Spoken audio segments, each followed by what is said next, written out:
येत्या 2 दिवसावर आषाढी वारीचा सोहळा आळंदी येथे होत असताना आपण इंद्रायणी नदीची परिस्थिती पाहतोय की जैसे ते तैसे कुठल्याही प्रकारचा बदल याच्यात झालेला दिसत नाही।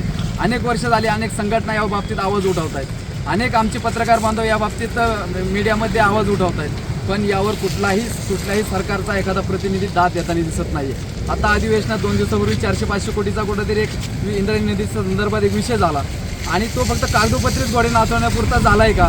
प्रदूषण नियंत्रण मंडळाला या गोष्टी दिसत नाहीयेत का? कुठेतरी या राजकीय नेत्यांच्या या मंत्रिमंडळातल्या मंत्र्यांच्या कुठेतरी स्वतः कार्यकर्ते असतील किंवा नातलग असतील यांच्या स्वार्थासाठी असे गाठ बांधले जातात का? टेंडर पास केले जातात का? निविदा काढल्या जातात का? हाच प्रश्न या ठिकाणी उपस्थित राहतोय। दोनों संतों की पालकी महोत्सव तक इंद्राणी साफ, पानी स्वच्छ, वारकरियों के स्नान, पीने लायक पानी का दावा करने वाले भगवाधारी नेताओं और पालिका प्रशासन आज चुप क्यों है? कुद्दलवाड़ी के लघु उद्योग धंधों से इंद्राणी नदी का जल प्रदूषित होने का दावा करने वालों ने बुलडोजर चलाकर जमींदोज कर दिया। फिर भी इंद्राणी नदी का जल बदबूदार और झागदार कैसे है? केमिकल्स कंपनियों का रसायन मिश्रित पानी इंद्राणी नदी में छोड़ा जा रहा है। पालिका प्रशासन और भगवाधारी नेता क्या अब ऐसी कंपनियों पर बुलडोजर चलाने का साहस दिखाएंगे?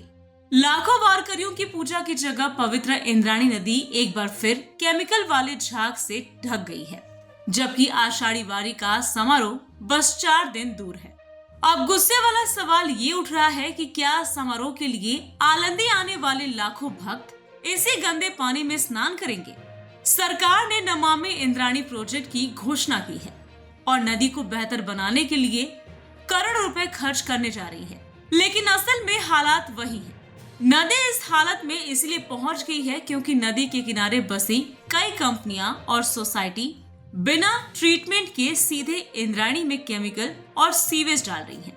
प्रशासन की इस माफ ना करने लायक लापरवाही और खराब प्लानिंग की वजह से पवित्र स्नान के लिए आने वाले वारकरियों की सेहत के साथ खिलवाड़ हो रहा है और अब वारकरी वर्ग में इसे लेकर कड़ा गुस्सा है। आलंदी के ग्रामस्थ निसार शेख के इस बारे में अपनी व्यथा दर्द भावना को व्यक्त किया।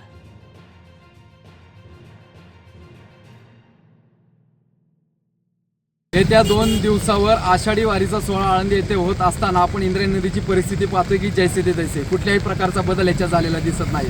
अनेक वर्ष झाली अनेक संघटना या बाबतीत आवाज उठवत आहेत, अनेक आमचे पत्रकार बांधव या बाबतीत मीडियामध्ये आवाज उठवत आहेत, पण यावर कुठल्याही सरकारचा एखादा प्रतिनिधी दाद देताना दिसत नाहीये। आता अधिवेशनात 2 दिवसापूर्वी 400-500 कोटीचा कुठेतरी एक इंद्रायणी नदीच्या संदर्भात एक विषय झाला आणि तो फक्त कागदोपत्रीच घोडे नाचवण्यापुरता झालाय का?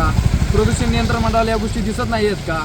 कुठेतरी या राजकीय नेत्यांच्या या मंत्रिमंडळातल्या मंत्र्यांच्या कुठेतरी स्वतः कार्यकर्ते असतील किंवा नातलग असतील यांच्या स्वार्थासाठी असे गाठ बांधले जातात का? टेंडर पास केले जातात का? निविदा काढल्या जातात का?